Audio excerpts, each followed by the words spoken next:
Good evening friends. Good evening ma'am. आज हम virus के बारे में पढ़ने वाले हैं। तो सबसे पहले मुझे थोड़ा कुछ इंट्रोडक्शन वायरस के बारे में बताओ। एनीवन? मैम ये न्यूक्लियो प्रोटीन के बने होते हैं मैम, और FC1 ने इनको सबसे पहले बताया था कि they are from nucleoprotein, और स्टैनली ने इसको सबसे पहले वायरस को क्रिस्टलाइजेशन किया था मैम। क्रिस्टलाइजेशन के लिए उन्होंने क्या यूज किया था? क्या मींस मैम? Means medium? हाँ।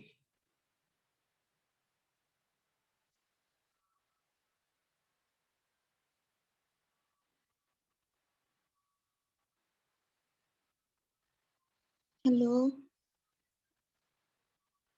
Ma'am ammonium sulphate ma'am, I think ammonium sulphate. हाँ हाँ, अमोनियम सल्फेट का यूज करके। Ma'am they are obligate parasites. Okay. और ma'am outside the living body they are non living, but when they are inside a cell they are living. Okay. और ma'am they make part of their envelope from the host lipids only, and they are very low molecular weight, and they can escape the bacteria filter paper also, which was even first helped to identify its nature by Beijerinck. और ma'am no histone and no RNA replicating mechanism, वो जो बोलते हैं non splicing mechanism जिसको बोलते हैं, वो नहीं होता है। और साइटोप्लाज्म भी नहीं होता ma'am.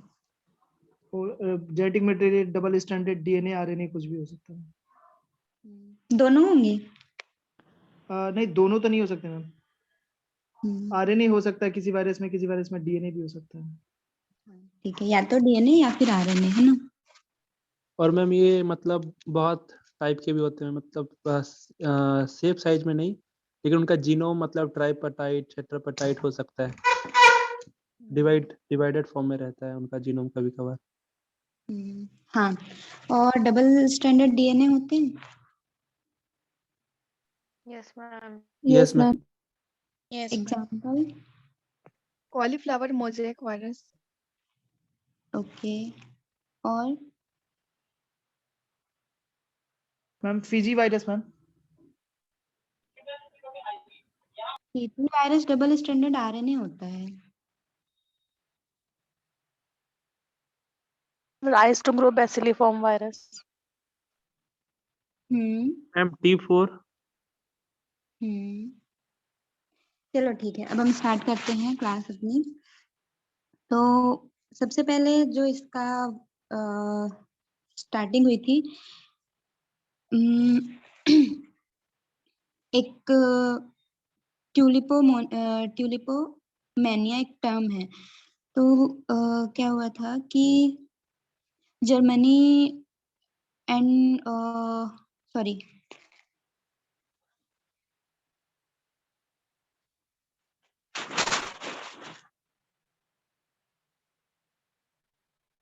Hello. Yes ma'am. Yes ma'am.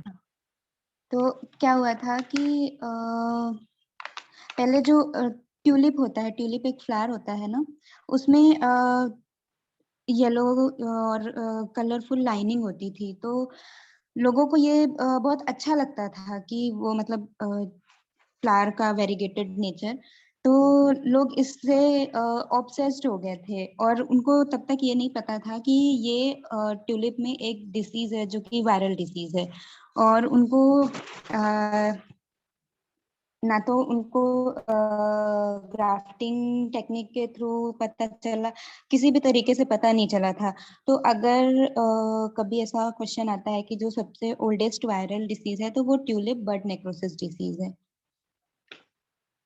Then जो हिस्ट्री है वायरस की वो स्टार्ट होती है एडोल्फ मेयर ने इनिशिएट किया था, initiated investigation but fail to isolate any bacteria और फंगस। तो उन्होंने, तब तक वायरस के बारे में किसी को कोई आइडिया नहीं था, तो उन्होंने इनिशिएट किया था इन्वेस्टिगेशन करना इस पे, पर उनको कोई भी बैक्टीरिया और फंगस नहीं मिला जो कि जो डिसीज टिश्यू थे उनसे। और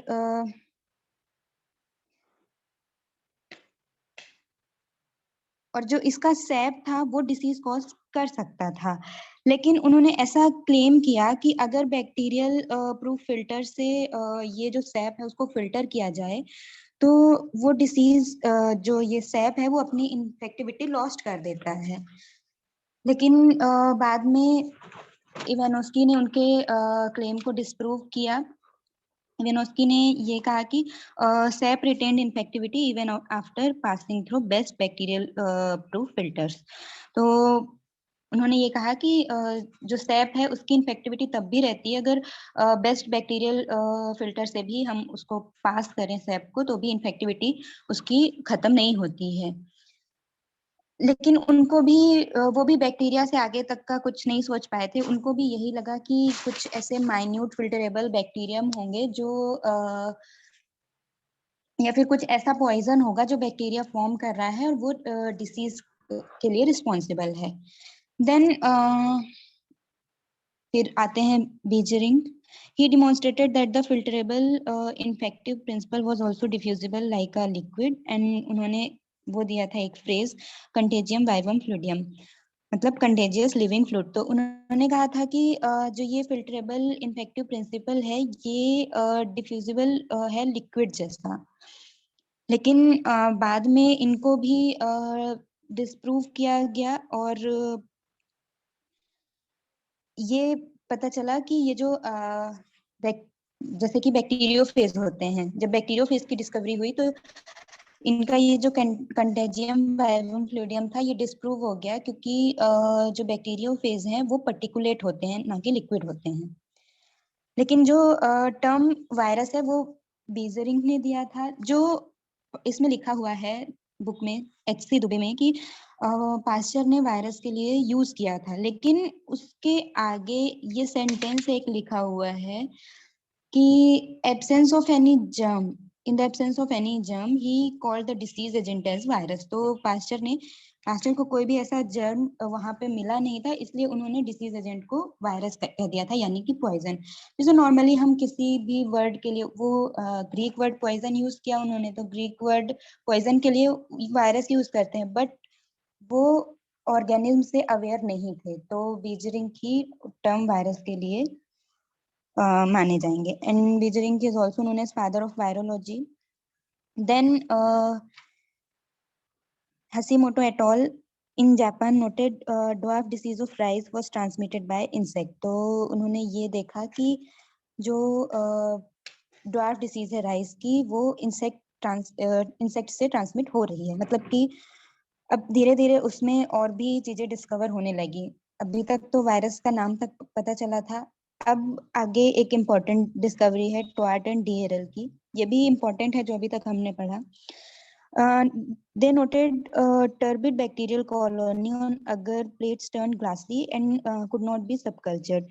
तो उन्होंने देखा कि जब ग्लास प्लेट में उन्होंने बैक्टीरिया को कल्चर किया तो उन्होंने देखा कि कुछ जो पहले जो टर्बिड कॉलोनी थी बाद में वो ग्लासी हो गई, मतलब कि वो पूरी ट्रांसपेरेंट हो गई, कॉलोनी जैसे मतलब गायब हो गई। तो उन्होंने डी हेरल ने जो वो वायरस था उसको कहा कि ये बैक्टीरियोफेज है, मतलब कि बैक्टीरिया ईटर है। देन और जो ये बैक्टीरियोफेज का एक्शन है उसको ट्वार्ट डीहेरल फिनोमिना भी कहते हैं। Then Martin Schlesinger they purified bacteriophage phases by the technique of ultracentrifugation and showed that it consists of equal amounts of protein and DNA।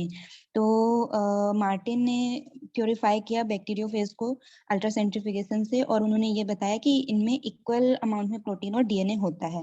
और उन्होंने बैक्टीरियोफेज का साइज भी कैलकुलेट किया 1000 एंगस्ट्रॉम। देन WM स्टैनली, इनको Nobel prize मिला था crystallisation of TMV का। इन्होंने TMV का क्रिस्टलाइजेशन किया था और यूजिंग अमोनियम सल्फेट, और इनका ऐसा मानना था कि जो क्रिस्टल्स हैं वो प्योर प्रोटीन्स हैं। लेकिन बाद में FC Bawden and NW Pirie ने ये बताया कि जो वायरसेस हैं वो प्रोटीन और न्यूक्लिक एसिड से बने हुए हैं। जेनेटिक्स में आप लोगों ने ये पढ़ा होगा,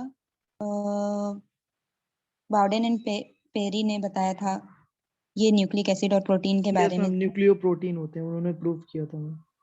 हाँ, तो बस मैम स्टैनली ने भी किया था क्रिस्टलाइजेशन, बट उसने वो नहीं बता पाया था, उसने बस बोला था कि वो प्रोटीन के बने होते हैं। हाँ, उन्होंने ये कहा था कि जो ये क्रिस्टल्स हैं वो सिर्फ प्रोटीन के हैं। तो बाद में जो प्रूफ था वो बाउडेन एंड पेरी ने दिया था। ठीक है, फिर हम आते हैं स्ट्रक्चर्स एंड क्लासिफिकेशन। तो वायरस की एक डेफिनेशन दी गई है, viruses are elementary biosystems that possess some of the properties of living system such as having a genome and being able to adapt to changing environment। तो जो viruses हैं वो एलिमेंट्री बायोसिस्टम्स हैं जिनके पास कुछ प्रॉपर्टीज होती हैं लिविंग सिस्टम की, जैसे कि उनके पास जीनोम होता है और ये चेंजिंग एनवायरनमेंट के अकॉर्डिंग अडेप्ट करते हैं। और इसके बारे में काफी, वायरस के बारे में काफी डिस्कशंस हुए। उसमें कुछ लोग का मानना था कि मतलब लोग ए सेलुलर है या सेलुलर है, ऐसे बहुत सारे डिस्कशन हुए। फिर फाइनली एंड्रे लॉफ ने ये कहा कि a virus is a virus, it is neither a living organism nor a non living chemical. लेकिन ये इन्हीं दोनों के बीच में से है। ठीक है, जब ये होस्ट के अंदर रहता है तो ये लिविंग होता है, जब ये होस्ट के बाहर होता है तो ये नॉन लिविंग होता है।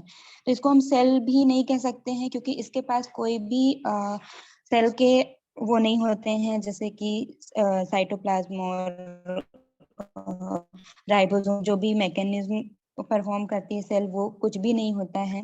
और इसका कोई भी इंडिपेंडेंट एग्जिस्टेंस नहीं होता है और इंडिपेंडेंटली ये अपने आप को रिप्रोड्यूस नहीं कर पाता। जैसे कि सेल्स इंडिपेंडेंटली रिप्रोड्यूस कर पाती हैं, वैसे ये नहीं कर पाते, तो इसको हम सेल भी नहीं कह सकते हैं। और ये ऑब्लिगेट पैरासाइट्स हैं। देन वायरस के कुछ स्ट्रक्चर्स होते हैं, जैसे कि फर्स्ट हम आते हैं द विरियन। ये इन्फेक्टिव स्टेज होती है या फिर जो भी उसका इन्फेक्टिव पार्टिकल होता है या इन्फेक्शियस स्टेज जो होती है लाइफ साइकिल की, वो विरियन है। वायरस जो है वो कंप्लीट मतलब जो पूरा पार्टी, चाहे वो नॉन इन्फेक्टिव स्टेज में भी हो तो भी उसको वायरस कहेंगे, लेकिन जब वो इन्फेक्टिव स्टेज में होता है उसको हम विरियन कहते हैं। या फिर जो भी उसके इन्फेक्शियस वायरस पार्टिकल्स हैं जैसे कि न्यूक्लिक एसिड वगैरह, तो वो विरियन है। तो ये दो चीजों से मिलकर बना होता है, न्यूक्लिक एसिड और प्रोटीन कोड। तो न्यूक्लिक एसिड को न्यूक्लियोइड जनरली कहते हैं, ये डीएनए और आरएनए हो सकता है, और प्रोटीन कोड जिसको कैप्सिड। और कैप्सिड जो होता है वो बहुत सारी सब यूनिट से बना होता है जिसको कैप्सोमियर्स कहते हैं। और जीनोम और कैप्सिड को एक कॉमन टर्म दिया गया है, न्यूक्लियो कैप्सिड।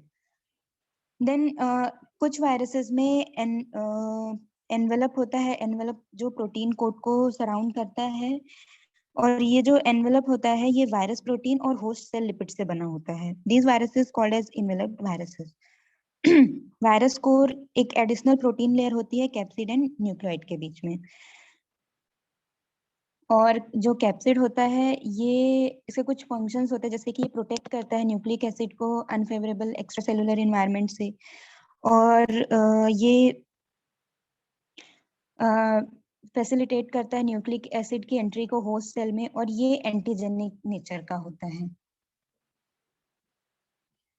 देन अगर then capsomere, capsomere spherical in cubical virus और grape like in helical and rod shape TMV. तो जो कैप्सोमियर होता है वो एक यूनिट है कैप्सिड की, और ये स्फेरिकल शेप का होता है क्यूबिकल वायरसेस में, और ग्रेप लाइक होता है helical and rod shape viruses में। और कैप्सोमियर को कैलकुलेट कर सकते हैं 10, ये फॉर्मूला है इसका, 10 अंडर ब्रैकेट n-1 का होल स्क्वायर प्लस 2। और एनवेलप्स में कुछ प्रोजेक्शंस होते हैं जिसको स्पाइक्स या पेप्लोमर्स कहते हैं। और इनमें कुछ एंजाइम डिस्कवर किए गए हैं। जो फर्स्ट एंजाइम डिस्कवर किया गया था वायरस में वो न्यूरामाइनिडेज था।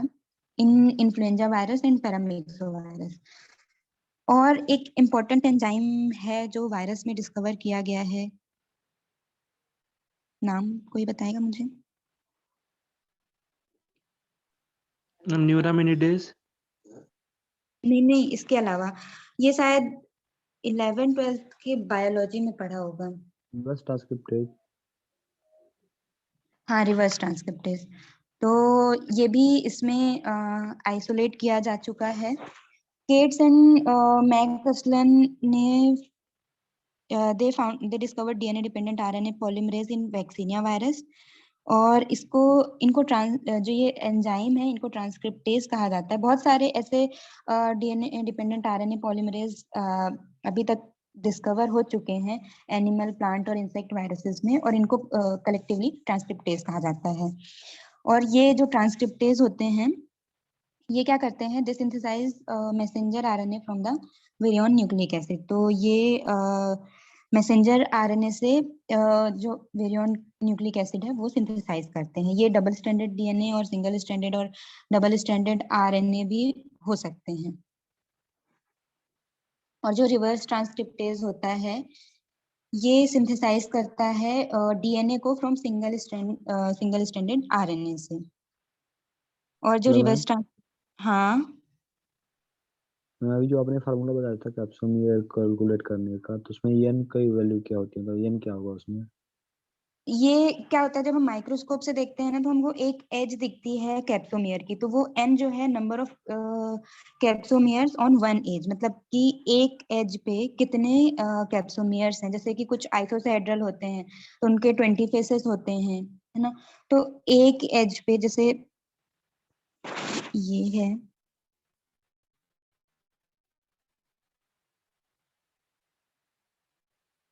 कुछ ऐसा, तो इनमें ऐसी ए होती हैं। तो इस एज पे कितने कैप्सोमियर्स, इनमें ऐसे छोटे छोटे कैप्सोमियर्स होते हैं, थोड़ा ये पास पास में होते हैं। तो एक एज पे कितने कैप्सोमियर्स हैं, वो number of capsomeres in one edge, वो होता है एन। ठीक है, ओके मैम। Hello, okay. तो हम कहाँ थे? हाँ, जो रिवर्स ट्रांसक्रिप्टेज है वो फर्स्ट एंजाइम था जो प्योर फॉर्म में आइसोलेट किया गया था। ठीक है, फिर हम आते हैं न्यूक्लियोइड के बारे में हम थोड़ा और देख लेते हैं। जो nucleoid or nucleic acid component is located internally within a protein coat. Only one type of nucleic acid, RNA और DNA, कभी भी दोनों नहीं होते हैं, या तो RNA होगा या तो DNA होगा वायरस में। Amount of nucleic acid in virion varies from 1% to 50%. Higher percentage of nucleic acid are associated with larger DNA viruses like the bacteriophage, while lower contents are found in animal viruses. तो जो larger DNA viruses होते हैं जैसे कि bacteriophage, उनमें ज्यादा nucleic acid content होता है, और जो एनिमल वायरसेस होते हैं जनरली उनमें लोअर कंटेंट होता है। Nucleic acid is the infectious part and contains the genetic material for synthesis of proteins and its own synthesis and their assembly into virions. तो ये प्रोटीन सिंथेसिस करते हैं और खुद का रेप्लिकेशन करने के लिए उनके पास जेनेटिक इंफॉर्मेशन होती है। Usually the nucleic acid is a single molecule, but in some viruses, example influenza virus and double-stranded RNA of reovirus, it consists of 5 to 10 pieces. तो कुछ जनरली ये तो सिंगल मॉलिक्यूल होते हैं, पर कुछ में ये डिफरेंट पीसेस में होते हैं। जैसे बाइपार्टाइट हुआ तो उसमें 2 पीसेस में होगा, तो फिर हम ए और बी बोलते हैं। तो वैसे ही nucleic acid molecule is usually linear but circular viral DNA is found in bacteriophages. तो ये usually तो linear होता है but circular भी देखा गया है bacteriophages में, जैसे कोलीफेज जो इन्फेक्ट करता है ई कोलाई को।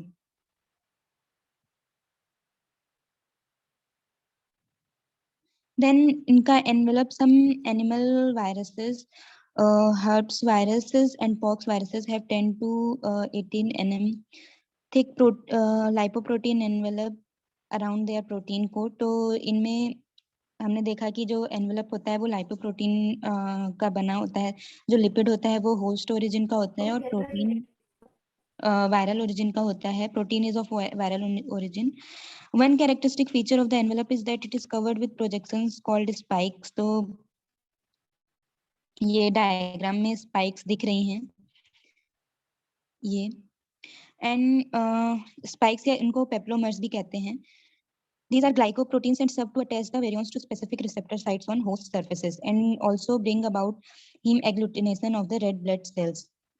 तो ये जो एनवेलप में स्पाइक्स हैं, ये क्या करती हैं, होस्ट सरफेस पे रिसेप्टर साइट पे अटैचमेंट के लिए हेल्प करती हैं और हीम एग्लूटिनेशन का काम करती हैं, तब कि आरबीसी में क्लॉट्स बनाने का। Because envelopes are of host origin, the envelope viruses escape attack by the host immune system. तो ये host origin के होते हैं, इसलिए इनमें जो host का immune response होता है उसको भी ये escape कर जाते हैं। तीन स्टेप होते हैं envelope formation के। पहला formation of nucleocapsid, then insertion of viral protein in the host plasma membrane and budding the virion nucleocapsid envelope by the modified plasma membrane is budded of. तो क्या होता है पहले कि ये इसका वायरल जीनोम या फिर उसका न्यूक्लियोकैप्सिड का फॉर्मेशन होगा, और ये जो मेम्ब्रेन है ये जो मेम्ब्रेन है ये मेम्ब्रेन है, इसमें ये वायरस के जो प्रोटीन्स हैं ये और लिपिड के साथ मिलके स्पाइक्स बनाते हैं। फिर बाद में ये बडिंग लाइक अपीयरेंस जो होता है और फिर ये डिटैच हो जाते हैं, मतलब उससे बाहर आ जाते हैं, तो ये पूरा एनवेलप बन जाता है। मैम स्पाइक जो होता है वो मैम एक बार फिर से बता ग्लाइकोप्रोटीन देंगे क्या? क्या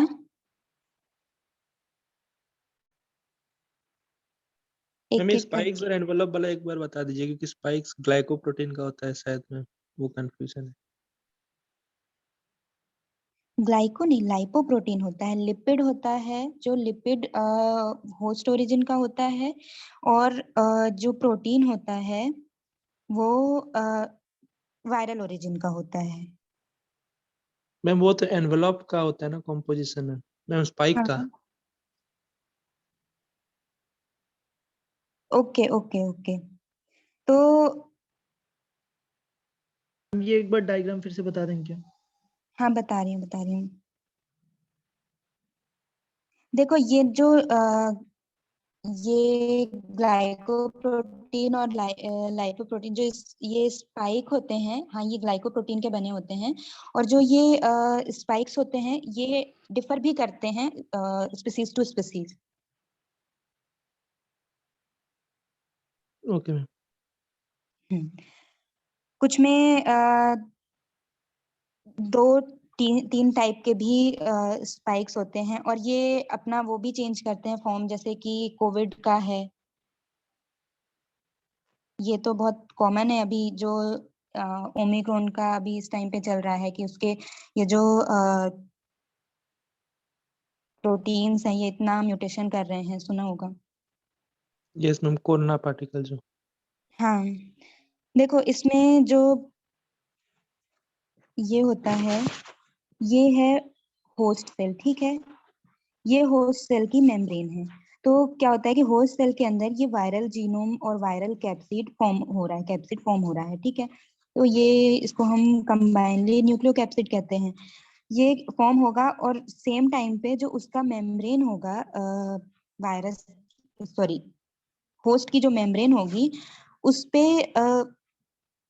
एनवेलप का स्ट्रक्चर बनेगा, मतलब कि उस पे वायरस के प्रोटीन से स्पाइक्स वगैरह बनेंगे, और वायरस के प्रोटीन और होस्ट की लिपिड से ये सब स्ट्रक्चर्स बनेंगे। बाद में जैसे कि ये एक सेल है तो उसमें जैसे कि बडिंग होती है, तो बडिंग में क्या होता है, थोड़ा ये ऐसा स्ट्रक्चर हो जाता है और फिर ये ऐसा, तो यहाँ पे ये ऐसा स्ट्रक्चर बन जाएगा, और बाद में फिर ये जब डिटैच होगा तो ये पूरा पूरा कवर होके डिटैच होगा, तो फिर ये वाला स्ट्रक्चर निकलेगा, ठीक है, एनवेलप के साथ में। Hello, okay ma'am. Okay ma'am, okay. Ma'am वो स्पाइक का ओरिजिन होस्ट ओरिजिन है क्या वायरस का है मैम? क्या स्पाइक है ना, उसका ओरिजिन होस्ट ओरिजिन है क्या वायरस ओरिजिन है? होस्ट है। Okay.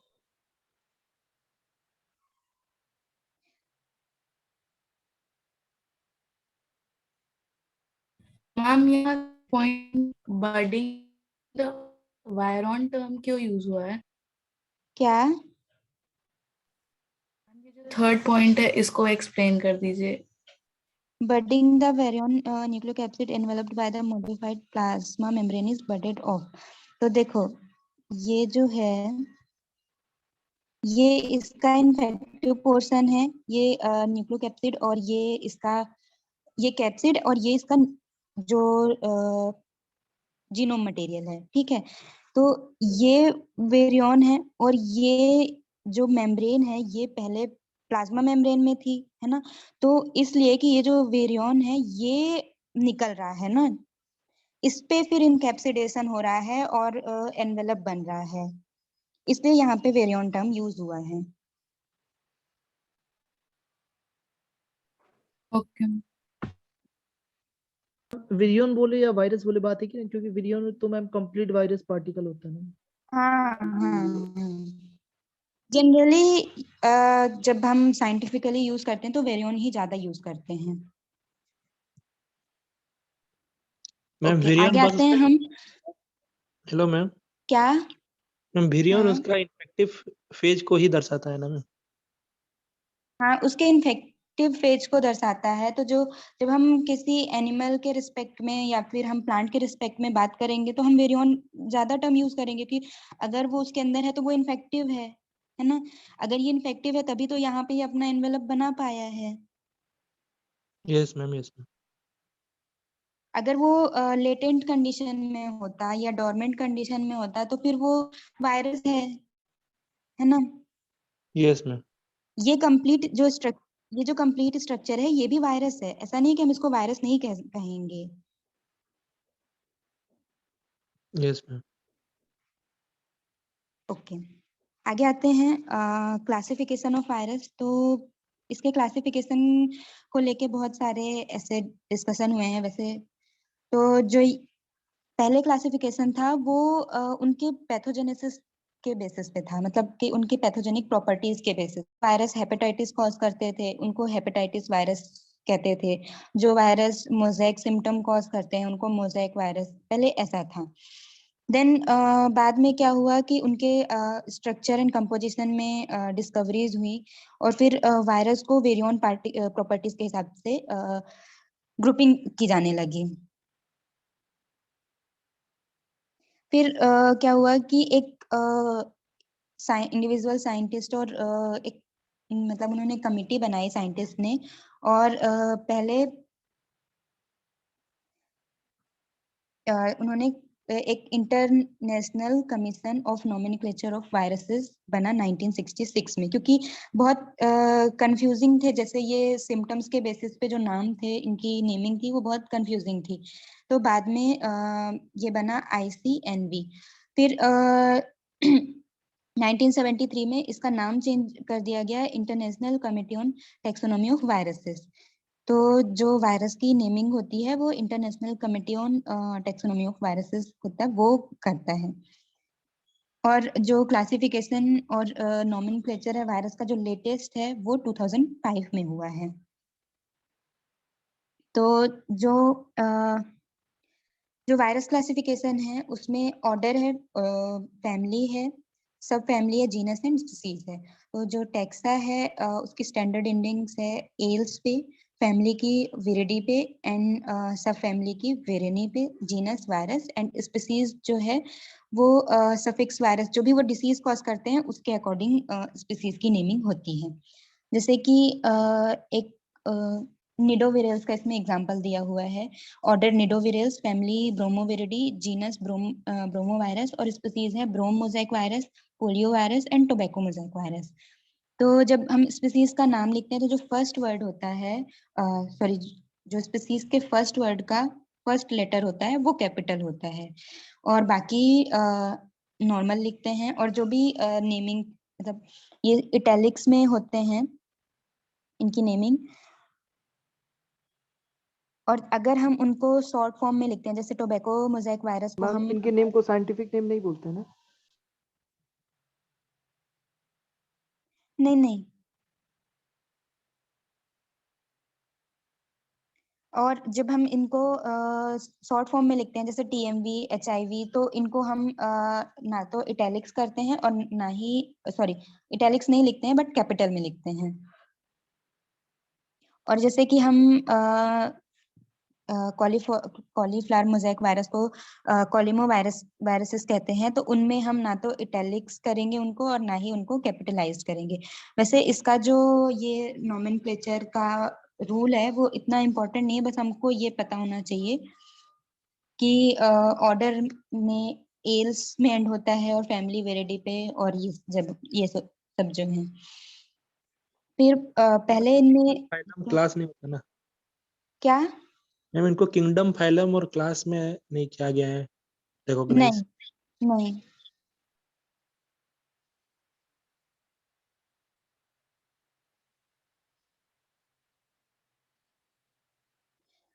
तो कहाँ थे हम? स्पीसीज में। तो जो स्पीसीज होती हैं, पहले जो प्लांट वायरोलॉजिस्ट थे, स्पीसीज कॉन्सेप्ट इसमें वायरस, मतलब उनको ऐसा लगता था कि स्पीसीज कॉन्सेप्ट इस पे एप्लीकेबल नहीं है, क्योंकि ये नॉन सेक्सुअली रिप्रोड्यूसिंग ऑर्गेनिज्म है।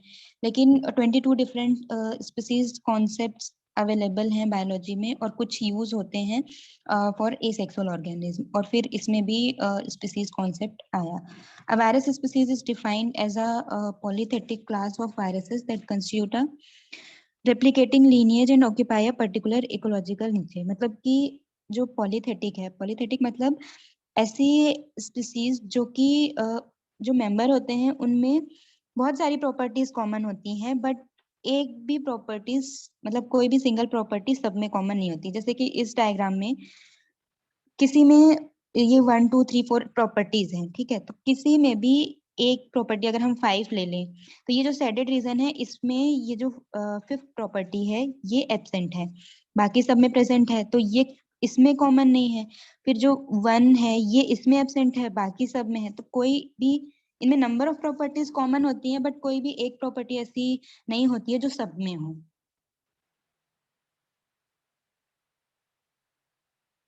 ठीक है, आगे हम बढ़ते हैं। तो जो हमारे प्लांट वायरसेस हैं, इसमें सिर्फ उन्हीं का क्लासिफिकेशन लिखा हुआ है, और ये क्लासिफिकेशन उनके जीनोम के बेसिस पे है, क्योंकि ज्यादातर। हेलो, जो इनका क्लासिफिकेशन है ये वाला, वो जीनोम के बेसिस पे बेसिकली मैंने लिखा है, क्योंकि ये ऐसा ही पूछा जाता है एग्जाम में जनरली कि जो TMV है उसका जीनोम क्या है। तो जो सबसे पहले हम आते हैं सिंगल स्ट्रैंडेड RNA वायरसेस। तो सिंगल स्ट्रैंडेड RNA, और जो ये वायरसेस हैं इनमें सिर्फ 3 ऑर्डर होते हैं, निडोविरेल्स, एंड सेकेंड है मोनोनिगाविरेल्स, एंड थर्ड है थर्ड वन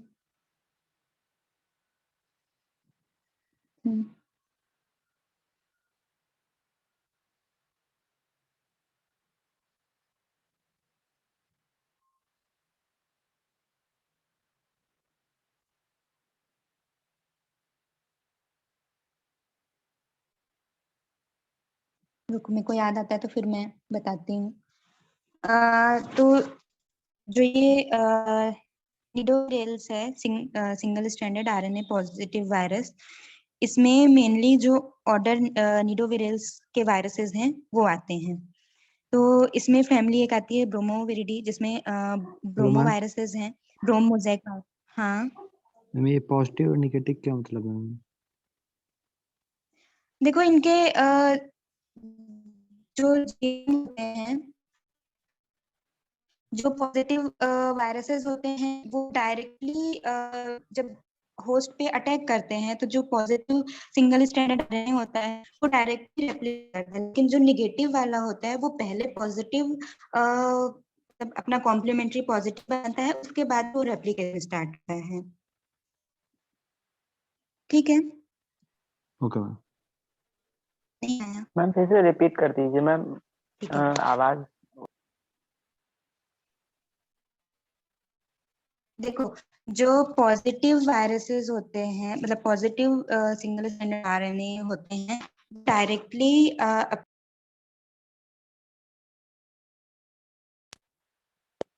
हेलो, जो positive single stranded RNA viruses होते हैं, वो जब रेप्लिकेट करते हैं, जब वो होस्ट को इन्फेक्ट करते हैं, तो वो डायरेक्टली रेप्लिकेट करते हैं। लेकिन जो negative single stranded RNA viruses होते हैं, वो पहले अपना कॉम्प्लीमेंट्री पॉजिटिव वो बनाते हैं, उसके बाद फिर वो रेप्लिकेट करना स्टार्ट करते हैं। ठीक है, yes ma'am. Okay ma'am. Hello. हाँ, तो इसमें जो ये क्लासिफिकेशन है सिंगल स्ट्रैंडेड आरएनए में, ये कुछ वायरसेस हैं। ब्रोमोविरिडी फैमिली में brome mosaic viruses, alpha mosaic viruses, then cucumo virus, cucumber mosaic virus, tobacco streak viruses, then family Closteroviridae में clostero virus, sugar beet yellow viruses, ampelo viruses, and family Comoviridae में como virus, cowpea mosaic virus, और faba virus, broad bean wilt virus, nepo virus, nematode transmitted polyhedral viruses, then tobacco ring spot viruses, then family Flexiviridae में potex virus, potato virus X, और carla virus, carnation latent virus, then Luteoviridae में luteo virus, barley yellow dwarf virus, and polero virus, potato leaf roll viruses, then Potyviridae में potato virus Y and bymo virus. ये जो potato virus x है और potato virus Y है, इनके बारे में क्वेश्चन आ चुका है जेआरएफ में। जो पोटिविरिडी है, ये लार्जेस्ट सिंगल ग्रुप है, प्लांट मतलब लार्जेस्ट फैमिली है प्लांट वायरसेस की। देन फैमिली सिक्विविरिडी में वाइका वायरस में RTSV, and family Tombusviridae में tomato resistant virus, necro viruses में tobacco necrosis virus, and then avena viruses, और कुछ अनअसाइंड जनरा है जिनमें जिनकी कोई भी अभी तक फैमिली डिस्कवर नहीं हुई है, जैसे बेनाई वायरस, एंड ये कुछ शॉर्ट फॉर्म है इनके। मैं जो फुल फॉर्म है वो सेंड कर दूंगी ग्रुप पे। और जो टोबैको मोज़ेक वायरस है, उस वो भी अनअसाइंड जनरा पे आता है, उसका भी कोई वो फैमिली नहीं है। देन वायरस आता है वो किस में आता है क्या मैम? बदना वायरस। बडना वायरस, आई थिंक देखना पड़ेगा मुझे थोड़ा।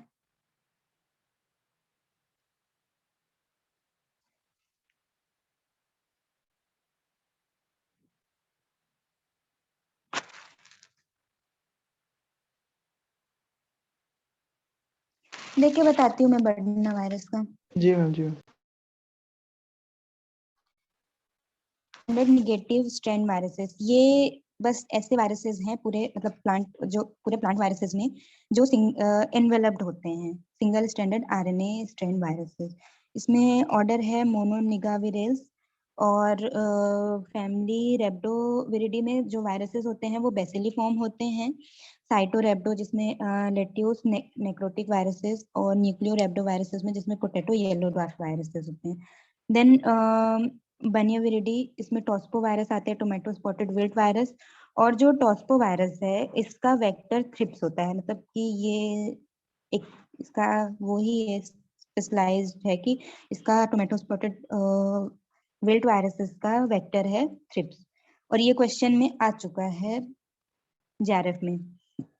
Then double standard RNA viruses जैसे रियोविरिडी में फिजी वायरस है जो डबल स्टैंडर्ड आरएनए वायरस है। देन ओराइजा वायरस है, rice ring spot virus, then phytoreo virus, wound tumour virus, and इसमें एक और फैमिली है पार्टीविरिडी जिसमें पार्टी वायरस है। Then double standard DNA viruses जिसमें कोलिमोविरिडी आता है, cauliflower mosaic virus, soybean mosaic virus, and cassava vein mosaic viruses, tungro viruses, and badna virus ये आ गया। डबल स्टैंडर्ड डीएनए वायरसेस में आता है कोलिमोविरिडी में, ठीक है। Then single standard DNA viruses हैं जो जेमिनी वायरस, ये क्वेश्चन आया है पहले। जेमिनी वायरस, जो जेमिनी वायरस होते हैं उनका जो न्यूक्लियर मटेरियल होता है या जो उनका न्यूक्लियोइड होता है वो कैसा होता है, और ये बाईपार्टाइट होते हैं, आइसोसेहेड्रॉन होते हैं। इसमें मेज स्ट्रीक वायरस है, कर्टो वायरस है, beet curly top virus, then begomo virus, bean golden mosaic virus, then bhindi yellow mosaic virus. इसका वाइट फ्लाई होता है वेक्टर, है ना। Yes, ma'am. मैम ये जेमिनी वायरस का सबसे लार्जेस्ट होस्ट रेंज होता है क्या मैम? हाँ, प्लांट्स में। वो सिंगल स्टैंडर्ड डीएनए है ना? हाँ, ये सिंगल स्टैंडर्ड डीएनए है। जहाँ पे डबल एस लिखा है वो सिंगल स्टैंडर्ड है, जहाँ पे DS लिखा है वो डबल स्टैंडर्ड है। देन कुछ वायरसेस के जो बीटल होते हैं वो वेक्टर, कुछ वायरसेस के वेक्टर बीटल होते हैं, वो यहाँ पे लिखे हुए हैं।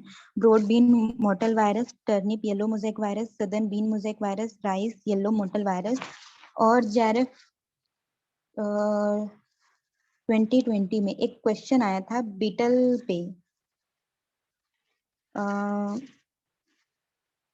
हेलो, यस मैम, वो वेक्टर। हेलो, यस मैम, मेरी आवाज नहीं आ रही क्या?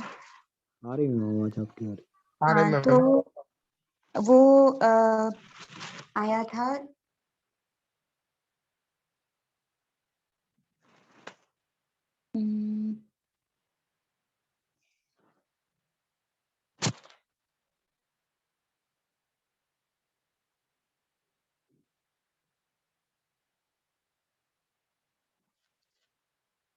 हेलो। yes मैम, हाँ, तो जो ये बीटल वाला क्वेश्चन आया था वो उसमें प्लांट कौन सा था? शायद कॉपी था, कॉपी मुझे वायरस, क्या?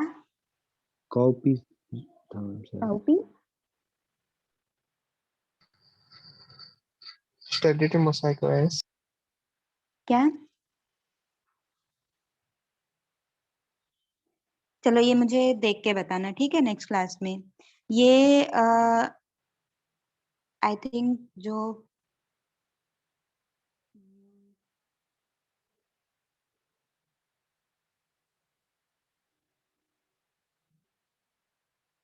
क्या बोलते हैं, मैम ये आया था कि which of the following vascular wilt आया था वो बीटल में। क्या? मैम वो विल्ट, वेस्कुलर विल्ट कौन सा ट्रांसमिट होता है बीटल्स के थ्रू, वो क्वेश्चन आया था मैम। हाँ हाँ वायरस का नहीं था मैम, वो विल्ट का था। हाँ हाँ, ओके ओके।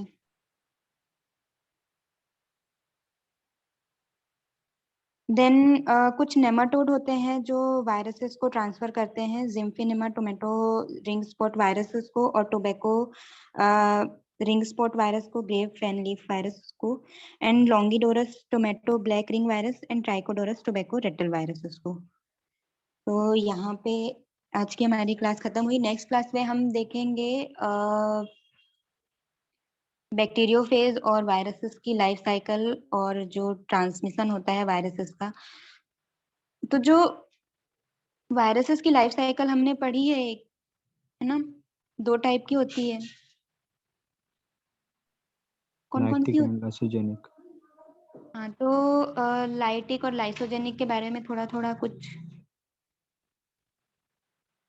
बताना चाहेगा कोई? यस मैम, लाइटिक में वायरस जब अटैक करता है बैक्टीरिया के ऊपर तो मतलब वो लाइसिस हो जाता है बैक्टीरिया के सेल का इमीडिएट। एंड हाँ। लाइसोजेनिक में क्या होता है कि उसका जो मटेरियल है वायरस का वो इंसर्टेड हो जाता है बैक्टीरियल के मटेरियल से, वो जेनेटिक मटेरियल से। And generation after generation transfer होता रहता है। ओके। फिर और ऐसे टेम्पलेट किस में बनता है? इसी में लाइसोजेनिक में बनते हैं। ओके, चलो ठीक है। तो नेक्स्ट में हम ये उसकी लाइफ साइकिल, बैक्टीरियोफेज और ट्रांसमिशन वगैरह डिस्कस करेंगे। Hello ma'am. हाँ, मैम जो ईटी एंड ऑल का क्या मतलब होता है, जो साइंटिस्ट उनके बाद में लगता है? देखो क्या होता है कि कभी कभी ना जो रिसर्चर्स होते हैं वो अकेले वर्क करते हैं, पर कभी कभी ऐसा होता है जैसे कि कोई साइंटिस्ट है, उसके बहुत सारे स्टूडेंट हैं, उन सब में ने मिलके काम किया, तो वो एक दो जो मेन होते हैं उनका नाम लिख देते हैं और एट ऑल लिख देते हैं, ताकि मतलब और भी लोग थे उनके साथ, ऐसा। Okay ma'am.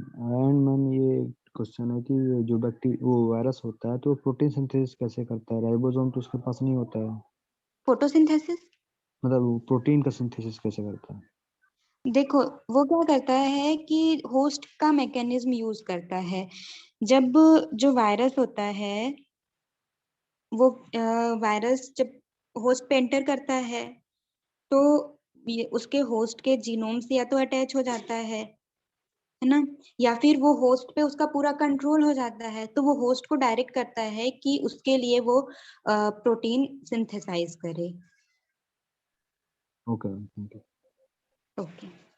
Ma'am ma'am single stranded RNA positive के बारे में एक बार फिर से बता दीजिए। देखो, जो ये पॉजिटिव और निगेटिव टर्म है, तो पॉजिटिव ऐसे वायरसेस होते हैं जो जिनके पास जो mRNA होता है वो पॉजिटिव नेचर का होता है, वो डायरेक्टली रेप्लिकेट कर लेते हैं जब वो होस्ट पे एंटर करते हैं, और फिर वो अपने जो भी मतलब रेप्लिकेशन वो स्टार्ट कर देते हैं डायरेक्टली। लेकिन जो निगेटिव स्ट्रैंड वाले होते हैं, वो पहले पॉजिटिव स्ट्रैंड बनाते हैं, उसके बाद फिर वो रेप्लिकेट करते हैं। Okay ma'am. ओके। मैम एक क्वेश्चन आया था 2020 में कि कौन सा वायरस वो पोलन के थ्रू ट्रांसमिट होते हैं। मैम उसका आंसर कहीं नहीं मिला। क्या? मैम कौन सा वायरस पोलन के थ्रू ट्रांसमिट होता है, उसमें क्वेश्चन आया था 2020 में।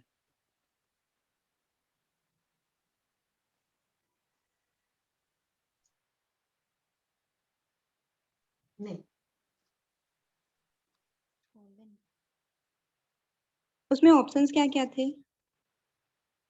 Ma'am tospo virus, tobra virus, Prunus necrotic ring spot virus और papaya ring spot virus.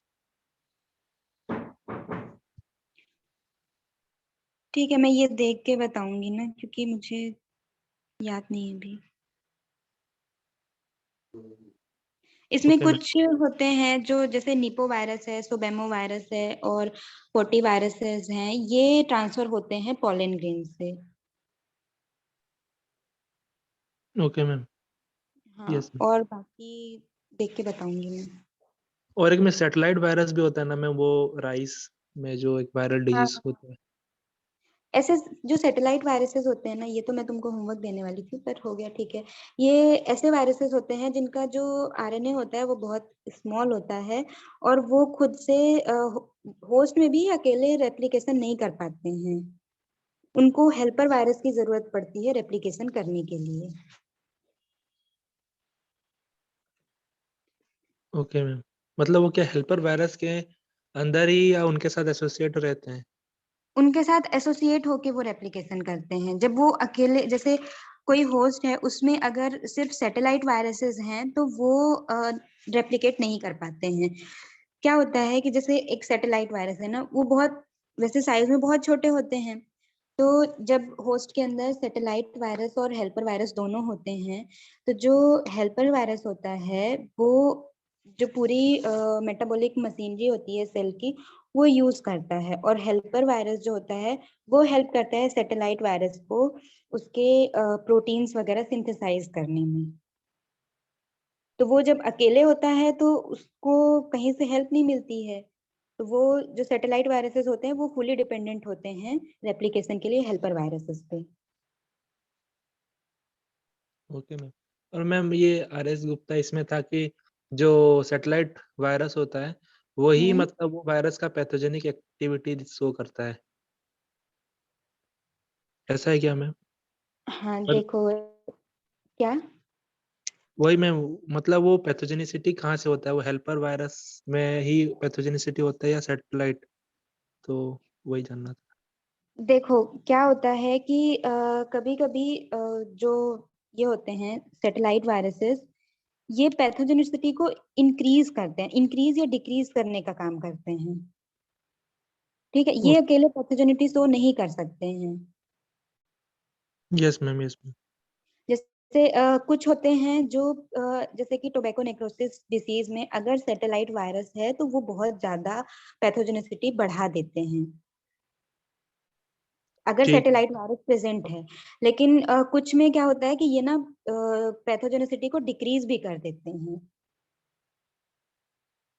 Okay, yes ma'am, yes ma'am. और हाँ, और इनको ना उस टाइम पे जब ये पैथोजेनिसिटी डिक्रीज करते हैं तो as a biocontrol agent भी यूज किया जा सकता है और किया जाता भी है। Yes ma'am, yes ma'am.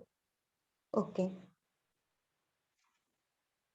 ठीक है, तो आज की क्लास एंड करते हैं।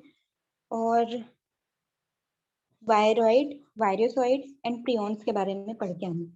पहले हम डिस्कस करेंगे, फिर हम वायरस के ये स्ट्रक्चर्स पढ़ेंगे, बैक्टीरियोफेज वगैरह। Okay ma'am, okay, okay. Okay ma'am, thank you ma'am. Thank you.